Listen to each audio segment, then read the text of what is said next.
Hi friends, welcome to my channel. నేను చిన్ని Lakshmi. First గురువు గారి ప్రార్థన. గురు బ్రహ్మ గురు విష్ణు గురుదేవో మహేశ్వర గురు సాక్షాత్ పరబ్రహ్మ తస్మై శ్రీ గురువే నమః. మీలో ఉన్న పరమాత్మకు నా యొక్క ఆత్మ ప్రణామములు. సో మనము సీత గురించి స్టోరీ తెలుసుకుంటున్నాము. ఇప్పుడు సోమ కథ. ఆ రాత్రి నేను చాలా గాఢంగా నిద్రపోయాను. కుటీరపు చిన్న కిటికీలో నా నుంచి నాపై సూర్యకిరణాలు పడే వరకు మెలకువ రాలేదు. నేను లేచేసరికి మా అమ్మ వెళ్ళటానికి సిద్ధమై ఉంది. చాలాసేపు నిద్రపోయావు అనసూయ అంది ఆమె. మన సుదీర్ఘ ప్రయాణం తర్వాత నీకు ఈ విశ్రాంతి అవసరం, అందుకే లేపలేదు. అయితే మన ఆశ్రమంలో ఉదయ భోజనానికి వెళ్ళలేమో అనుకున్నాను అంది. లేకపోయినా పర్వాలేదమ్మా, మనం త్వరగా సోమ వద్దకు వెళదాం. తొందరగానే మేము బయలుదేరాము. అప్పటికి ఎండ తీవ్రత పెరిగింది. మధ్య మధ్యలో చెట్లు కాస్త ఊరటనిచ్చాయి. నేను అక్కడికి చేరి తలుపు తీసి ఖాళీగా ఉన్న కుటీరం చూసి ఆశ్చర్యపోయాను. నేను మా అమ్మ పరస్పరం ముఖాలు ఆమె ఎక్కడికి వెళ్ళి ఉండొచ్చు అని అనుకుంటూ కొద్దిసేపట్లోనే బయట నుంచి ఆమె నవ్వుతో నిండిన స్వరం వినిపింది. నేను మీకోసం చూస్తున్నాను, వెనక వైపుకు రండి. మీకోసం భోజనం సిద్ధం చేసిన. రోజంతా మిమ్మల్ని ఉపవాసం ఉంచలేము. మాత దానిని ఒప్పుకోదు. సోమ, మేము నీపై భారం వేయదలుచుకోలేదు, మా అమ్మ నిరోధించింది. అది కాక ఈ ఎండలో మీకు మీ కుమార్తెకు భోజనం పెట్టడంలో నేను పొందే ఆనందం మీకు తెలియదు. ఆమె వెంటనే బదులిచ్చేసింది. ఈసారి విందు భోజనం ఏర్పాటు చేసింది. చాలామంది మునులు అప్పటికి ఆహారం తీసుకొని వీడ్కోలు చెప్తున్నారు. మీరు సరిగ్గా సమయానికి వచ్చారు. ఇవాళ ఉదయం నేను పెట్టవలసిన వారందరికీ పెట్టాను. మీరు మాత్రమే మిగిలారు కనుక తీరిక భోజనం చేయండి. అయితే సూర్యుడు లోనికి కూడా వస్తాడు అందే మాతో. నిన్న ఉదయం తర్వాత సరిగ్గా తినకపోవడం వల్ల ఆకలిగా ఉంది. ఆశ్రమంలో సాయంత్రం భోజనం నా ఆకలి తీర్చలేదు. దాంతో నాకు సోమ పెట్టిన భోజనం గబగబా తిన్నాను. తిన్న తర్వాత లోనికి వెళ్ళి నేను కూర్చున్న చోటే కూర్చున్నా. ఆమె మొదలు పెట్టకముందే నేనే సోమ పదాలకు నమస్కరించి కృతజ్ఞత వ్యక్తీకరిస్తున్నట్టు మాతాజీ అన్నాను. వద్దు వద్దు అంటూ నా చేతులు తన చేతుల్లోకి తీసుకొని నా కళ్ళలోకి ప్రేమపూర్వకంగా చూస్తూ నవ్వింది. నీకు నేను ఎప్పటికీ సోమానే అని మా అమ్మతో ప్రతివారు నన్ను సోమ అని పిలుస్తారు. మనందరికీ ఒకే ఒక మాత ఉంది. సోమ, నిన్ను కలుసుకోవడం నాకు ఎంతో ఆనందంగా. నిన్ను కలుసుకోవడం వల్ల నాలో చిన్నప్పటి నుండి వెలితిని పూడ్చింది అని అంటున్నది మీనా అని అంటున్నాం. సోమ అప్పుడు నవ్వుతుంది. ఈ సందర్భం మా ఇద్దరికి ఎంతో విలువైనది, మా అమ్మ గబగబా చెప్పింది. కానీ మిమ్మల్ని అలసటకు గురి చేయలేము. ఈరోజు మీరు లేకపోతే చెప్పండి, పర్వాలేదు. మాట్లాడడానికి, కథలు చెప్పడానికి కాకపోతే నేను ఇక్కడ ఎందుకున్నట్టు, నేను ఇక్కడ లేకపోతే అవి ఎవరికి తెలుస్తాయి? అప్పుడు చాలా కొద్దిమంది మాత్రం నిజంగా మాత ఎవరో తెలుసుకోగలుగుతారు అని ఆమె స్వరం ఆగి మౌనంలోకి వెళ్ళింది. మేము నిశ్శబ్దంగానే ఎదురు చూసాం. కొంతసేపటికి తర్వాత ఆమె మాట్లాడడం మొదలు పెట్టుకుంటుండగా కళ్ళు మూసుకొని పోయింది. ఆమె చెప్పిన కథ. ఆత్రి అనసూయ మహర్షులు శ్రీరాముడి నూతన మాతను దండకారణ్యం వైపు వెళ్ళి అక్కడ రాక్షస మూకలను కొట్టమని కోరారు. దాని వలన మా అడవిక తెగలు హాయిగా జీవిస్తాయని చెప్పారు. వాళ్ళు బయలుదేరే ముందు ఋషి అనసూయ మాతను పక్కకి తీసుకువెళ్ళి, మీరు ప్రయాణం కోసం నేను ఇవ్వగలిగింది మా వద్ద ఏం లేదు, దాన ఫలాలు తప్ప, వీటిలో మీకు ఏ శక్తి రక్షణ కూడా ఇస్తున్నాననింది. మాత ఆ బహుమతిలో చెల్లించిపోయి తనను అక్కడ ఉన్న సమయాన్ని ఎప్పటికీ మర్చిపోలేనని చెప్పింది. దక్షిణ పదంలో పయనిస్తూ కష్టాలకు గురైనప్పుడు తన ఋషి అనసూయ సన్నిధిని అనేకసార్లు అనుభూతి చెందానని మాత నాతో చెప్పింది. రాక్షసులు పోరాడుతూ ఆటవిక సమూహంలో వ్యవసాయం నైపుణ్యంలో నేర్పుతూ అక్కడ అనేక సంవత్సరాలు గడిపారు. మరి కొంచెం ముందుకు వెళ్ళి వారు పంచవటి అడవిని చేరారు. గోదావరి నదీ సమీపంలో ఉన్న ఆ ప్రాంతాన్ని మాత ఎంతో ప్రేమించింది. ఆ నది తన కుమార్తె వలె మారిపోయింది ఆమె నాతో చెప్పింది. ఆమె ప్రక్కన తాను ఎప్పుడు కూర్చొని గోదావరి తన బహుమతులను ప్రక్కన తేలుతూ వెళ్ళి సుందర పుష్పాలు, ఒడ్డున హఠాత్తుగా ప్రత్యక్షమయ్యే ఔషధ మొక్కల వంటివి పంపించేది. వారు ఎక్కడున్నా ఆ కాలమంతా వారికి ఆహారాన్ని అందించేది. అంత అందమైన పుష్పాలు అక్కడ ఉండి ప్రత్యేక కాంతిలతో మరింత మెరిసేవాటివని, తన ప్రయాణపు అంతటిలో తనెప్పుడు చూడలేదని మాత నాతో చెప్పింది. ఆ ప్రాంతం అంతా సమృద్ధితో, ఫలాలతో, చుట్టుపక్కల ప్రతి చోట నదులు, వాగులు, చెరువులు వంటివి నీటితో నిండి ఉండేది. అయితే బాహ్య సౌందర్యాన్ని పక్కన పెడితే అక్కడ ఏదో దోషం కనిపిస్తుంది. వాళ్ళు అక్కడ చేరిన వెంటనే మాత ఆ శ్రీరాముడు ఇద్దరు దానిని గమనించారు. వారు తమ కుటీరం నిర్మించుకుని స్థిరపడి కొంతకాలానికి అక్కడికి ఋషులు అక్కడ రాక్షసులు కలగజేస్తున్న ఇబ్బందులను తమ అదుపు దాటిపోయానన్నారు. ఒకానొక రోజు అనేక మంది ఋషులు వారిని స్వాగతించడానికి వచ్చి తమ బాధలు వెల్లడించారు. వారు ఈ ప్రాంతము లంకాధిపతి అయిన రావడికి ప్రత్యేక ప్రాధాన్యత కలిగింది అని చెప్పడంతో రాముడు శ్రద్ధగా విన్నాడు. ఆయన సేనాధిపతులు ఈ ప్రాంతాన్ని తన స్థావరంగా చేసుకొని ఎన్నో స్థానిక వనరులను తరలించుకొని పోతున్నారని, ఎవరైనా దాని గురించి ఫిర్యాదు చేస్తే చుట్టుపక్కల గ్రామాలన్నీ ఇబ్బందికి గురయ్యేవి. ఏ గ్రామం వారైనా తమ అధికారాన్ని ఉల్లంఘిస్తే రావణ మనుషులు ఆ గ్రామం దగ్గర ఉన్న నదుల్లో నీళ్ళన్నీ తోడివేసి ఆ ప్రాంతం అంతా నీరు లేకుండా చేసేవారు. వారు పంచవటిని తమ కేంద్రంగా చేసుకొని ఉత్తరం నుంచి ప్రదేశాలను ఆపి తమ ప్రాంతాన్ని విస్తరించుకునేవారు. ఎంత అన్యాయం చేసేవాళ్ళు కదా. అంటే మనం వారి మూలం వరకు వచ్చామన్నమాట. అవునా నవ్వడు, మనం జాగ్రత్తగా ఉండాలి. మీ ఋషులందరూ అతనంటే భయపడుతుంటే అతను చాలా శక్తివంతుడుగా ఎదిగాడా? మాత ఆశ్చర్యంగా అడిగింది. ఆమెకి తన బాల్యంలో మిథులలో ఉండగా ఒకసారి రావణుడు వచ్చి తన తండ్రి మహాదేవుని విల్లు అడగటం, ఆయన కాదనడంతో అంత శక్తివంతుడు కాకపోవడం వల్ల అవమానంతో తిరిగి వెళ్ళటం జ్ఞాపకం వచ్చింది. అతని కట్టడి చేయడానికి మంత్రాలు ఉపయోగించకూడదా? మాత అడిగింది. ఋషులలో ఒకరు దానికి బదులిస్తే, ఇప్పటి వరకు మాకు తెలిసిన వారిలో మంత్రాలను తిప్పికొట్టి నిర్వీర్యం చేయగల శక్తి ఉన్నదే అతను ఒక్కడికే. తన సైనికుల ద్వారా అతను అడివంతా వశం చేసుకొని నదులను నాశనం చేసి జంతువులను హింసించి మా స్త్రీలను అపహరించాడు. మా మంత్రాలకు కానీ ఆయుధాలకు కానీ అతనిని ఏమీ చేయలేకపోయాయని చెప్పారు. దేవతలు కూడా తన శక్తివంతుడని సూర్యుని కాల్చివేస్తానని తన ఆయుధాలతో చంద్రుడిని మండిస్తానని భయపెట్టాడని విన్నాము. అన్ని రకాల వినాశాలతో భయపెట్టాడు. అతను ఈ భూమిని సౌర కుటుంబాన్ని ఆ పైన ఏం చేస్తాడని మేము భయంతో జీవిస్తున్నాం. అతడు అదంతా నాశనం చేయగలడని మేము నమ్ముతున్నాము. అతనికి శక్తికి రుజువులు మేము చూసాం. అందుకే అతన్ని పరీక్షించే సాహసం చేయమని వాళ్ళ ఋషులందరూ చెప్తున్నారు.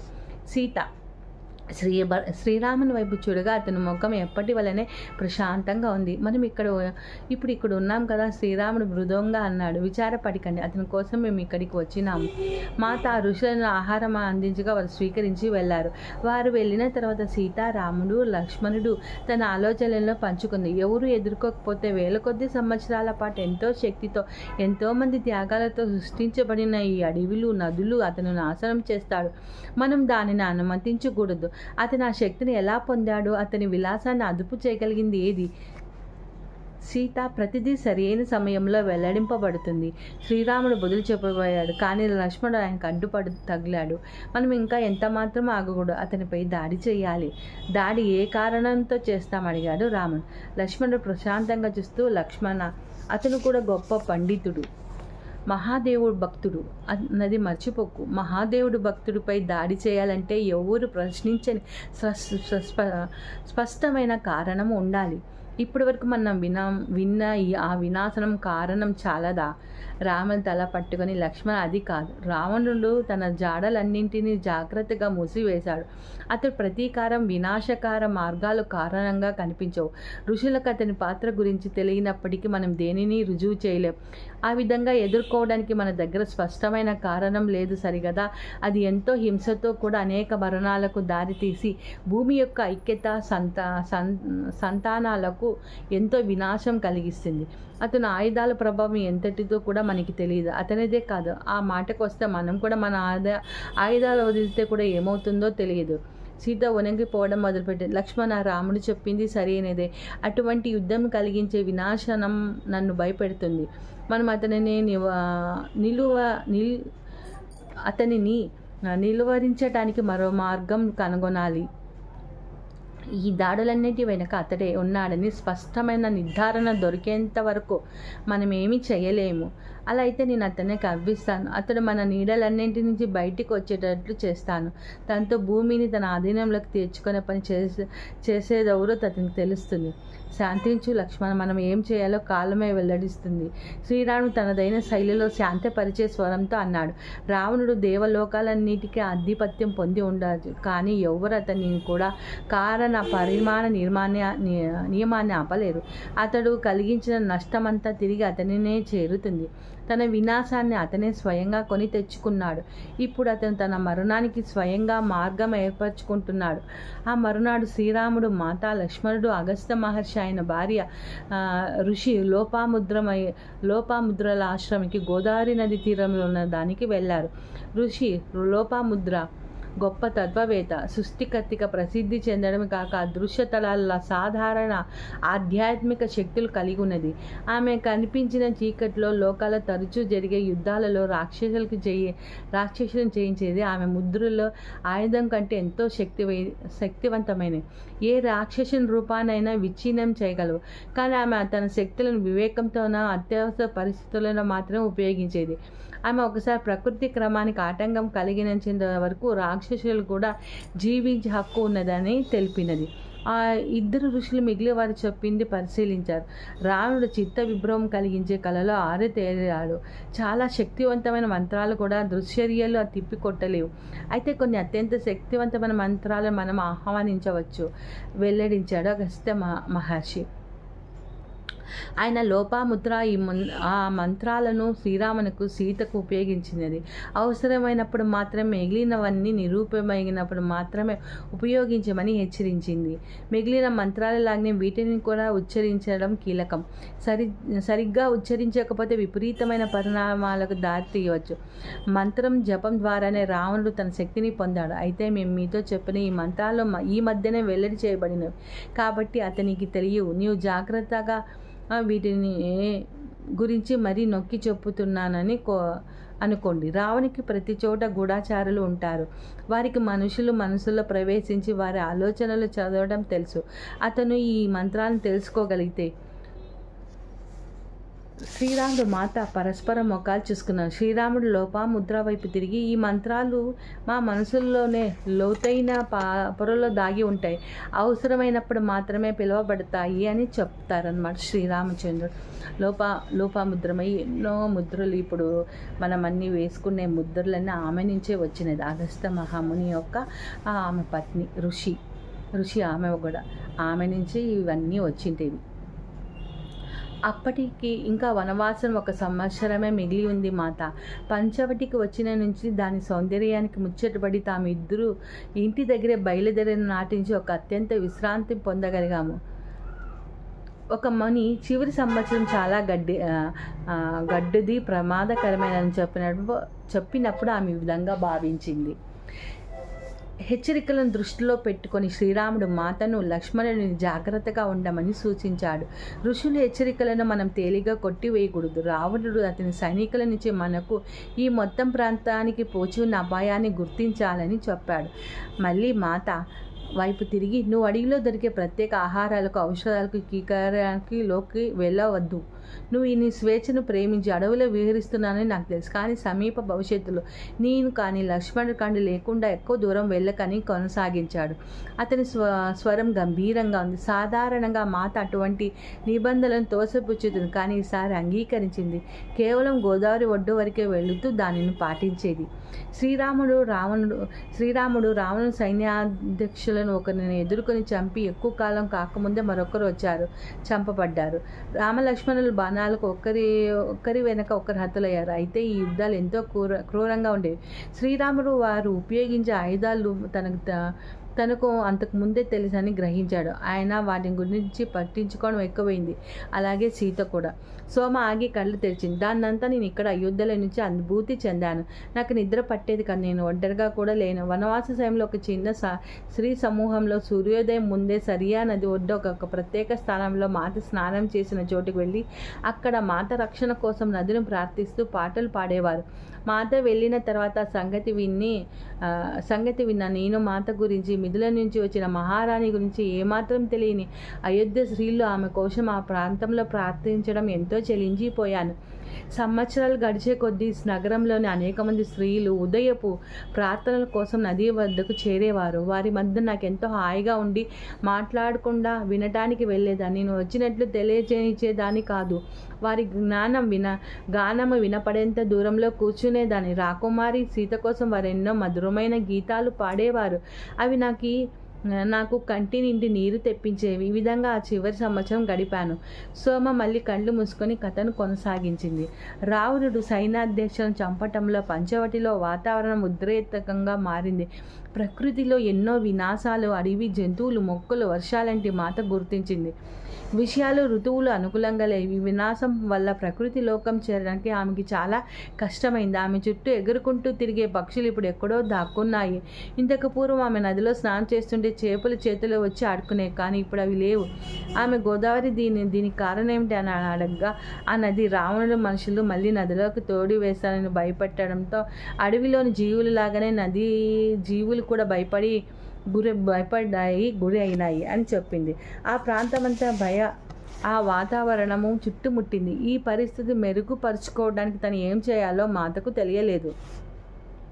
అప్పుడు రావణుడు శూర్పణఖ వచ్చినది. శూర్పణఖ ఇక్కడ ఇబ్బందులు పెంచటానికి రావణునితో పంపబడిందే లేక తనే స్వయంగా వచ్చిందో మాతకు తెలియలేదు. ఇదేమైనప్పటికీ పంచవటికి ఆమె రాక అనేక ఆశ్రమంలో కలవరం సృష్టించింది. ఆమె అందమైన రూపం ధరించి తనకు తలుకు బెలుకు వంచనలతో యువకులను లోబర్చుకునేది.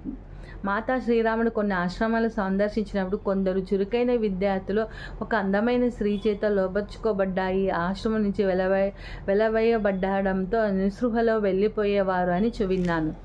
ఈ ఇబ్బందుల నుంచి లక్ష్మణుడు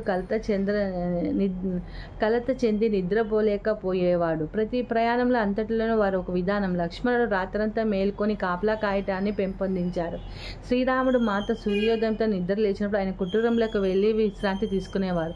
వారి స్నానం, ధ్యాన, సాధన అన్ని తర్వాత మాత ఉదయం భోజనం సిద్ధం చేసేది. లక్ష్మణునికి ఎక్కువ నిద్ర అవసరం లేదు, కొన్ని గంటలు చాలు. అయితే పంచవటికి వచ్చిన నాటి నుంచి అతనికి కంటి మీద కునికే లేదు. అది అతని విలక్షణమై పనిచేసింది. ఇది మాతపై ఎక్కువ భారాన్ని మోపింది. ఆమె అనేక రకాల నివారణోపాయాలు ప్రయత్నించి కానీ ఫలించలేదు.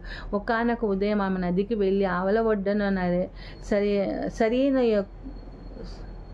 ఒడ్డున సరి అయిన మొక్క ఉంది అని ప్రగాఢ గ్రాహ్యతతో నిద్ర లేచింది. అది కుటీరం నుంచి చాలా దగ్గరలోనే ఉంది. ఉదయపు భోజనం తర్వాత లక్ష్మణుడు విశ్రాంతి తీసుకునే ప్రయత్నం చేస్తుండగా రాముడు పక్క గ్రామంలో సూచనలు ఇవ్వడానికి వెళ్ళిగా ఆమె ఒక్కటే బయటికి వెళ్ళాలని నిశ్చయించుకుంది. అది చాలా దూరం లేదు కనుక తను దగ్గరలోనే ఉంటాను, పర్వాలేదని అనుకున్నది. మాత నది వద్దకు వచ్చి ఎట్లా దాటాలని అనుకుంటూ ఉండగా ఆమె కుమార్తె గోదావరి ఒక చోటు చూపించి అది దాటి రావడానికి అనువైనదని చెప్పింది. ఆమె నదిని దాటి మొక్క కోసం వెతకసాగింది. మళ్ళీ గోదావరి కల్పించుకొని ఆమె వెతికే మొక్క సమృద్ధిగా లభించే సాయం చేసింది. ఆ బాయిని వెతుక్కుంటూ మాత అడవి లోపుకి వెళ్ళింది. ఆమె అన్వేషణ ఫలించింది. ఒక బుట్ట నిండా మొక్కలు నింపుకొని మాత ఇంటికి తిరిగి బయలుదేరి హఠాత్తుగా పక్షులు, కోతులు, ఇంకా అడవి శబ్దాలు, ఒక స్త్రీ స్వరం ఆమెకి వినపడింది. ఆ శబ్దాలు దాదాపు ఏడుస్తున్నట్టుగా మాతను పిలిచాయి. ఆమె ఆ స్వరాన్ని అనుసరించలేకుండా ఉండలేకపోయింది. ఆమె ఒక పాడుబడ్డ కుటీరాన్ని చేరింది. ఆ యువతి దాని బయటికి పార్వతీదేవి విగ్రహం ముందు అనేక పుష్పాలతో పూజిస్తూ కూర్చొనింది. ఆ శ్రీ పార్వతీదేవిని ఎంతో విషాద స్వరంతో ప్రార్థిస్తుంది. ఆ పవిత్ర శబ్దంలో అలముకొని ఉన్న విచారణ మాత కళ్ళలో నీళ్లు తెప్పించాయి. ఆమెని కదిలించకూడదనుకుంటూ మాత ఆమెకు కొన్ని అడుగుల దూరంలో కూర్చుంది.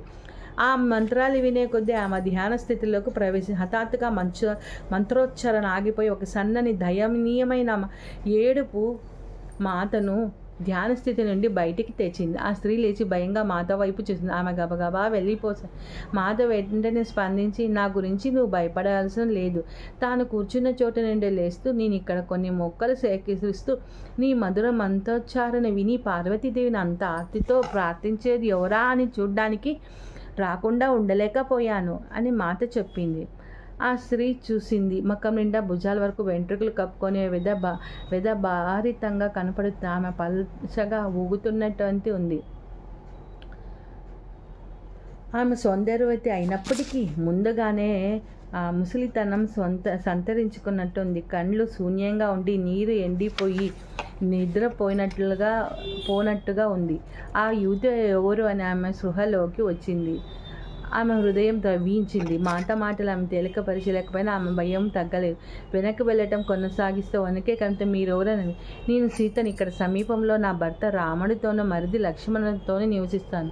అది అయ్యుండదని స్త్రీ భయంగా ఏరవసాగింది. దయచేసి నన్ను పరీక్షించవద్దు. నిజంగా మీరెవరో, నా నుంచి ఏం కావాలో చెప్పండి. ఆమె నిట్టూర్పు వెలువడి ఏడుపు వలన ఛాతి ఎగసి పడుతుంది. సీత గుర్తింపుకి ఇంతకు ముందు ఎవరు సందేహపడవటం ఆమె చేత సందేహపడకపోవడం చేత ఆమె అయోమయానికి గురయ్యి, అది నిజం, నేను సీతని. ఇక్కడికి దగ్గరలో ఉన్న అడవి కోనను. నా భర్త మరిదితో ఉంటున్నాను బిడ్డ.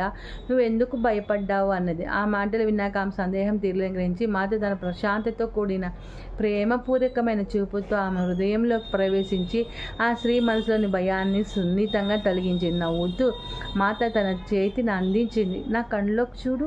నేను చెప్పిన వ్యక్తిని అవునో కదా తెలుస్తుంది.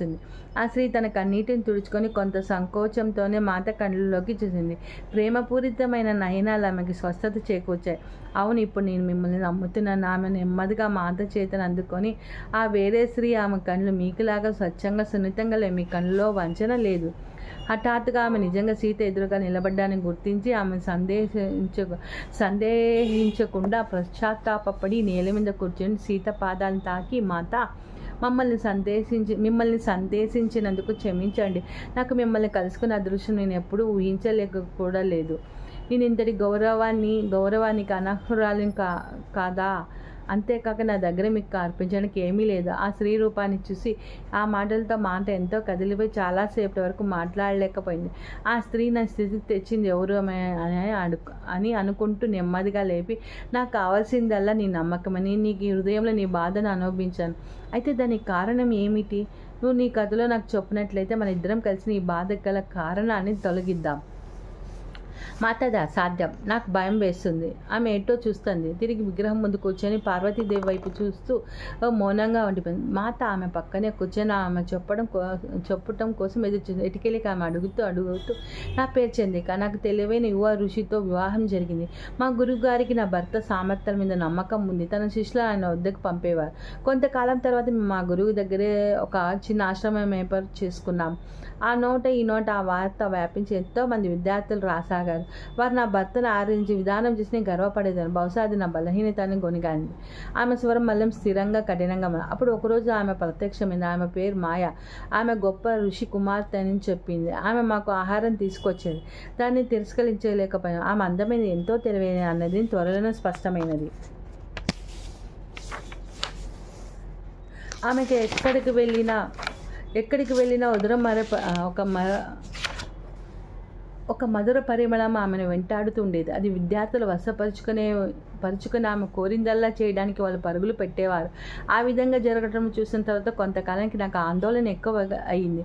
ఆమె సౌందర్యం వెనుక నేను ఒక కృత్రిమతను చూశాను. ఆమె ఆశ్రమంలో అందరినీ వింతగా లోబర్చుకున్నది. నేను నా భర్తను హెచ్చరించే ప్రయత్నించాను, కానీ ఆమె ఒక దేవతా స్త్రీ అనే తన ఆధ్యాత్మిక సాధన వల్ల ఈ స్థాయి ఆశ్రమాన్ని ఎంపిక చేసుకుందని చెబుతూ నన్ను దూషించారు. అంతకుముందు నా భర్తలో లేనిది నాకు కనిపించింది. ఆయన వద్ద అనాధారణకు గురి అయ్యాను. ఇది సోమ కథ చెప్తా ఉంది. ఇంకా దండిగా ఉన్నట్టుంది. సో నెక్స్ట్ పార్ట్లోకి పోదామంట. Thank you friends.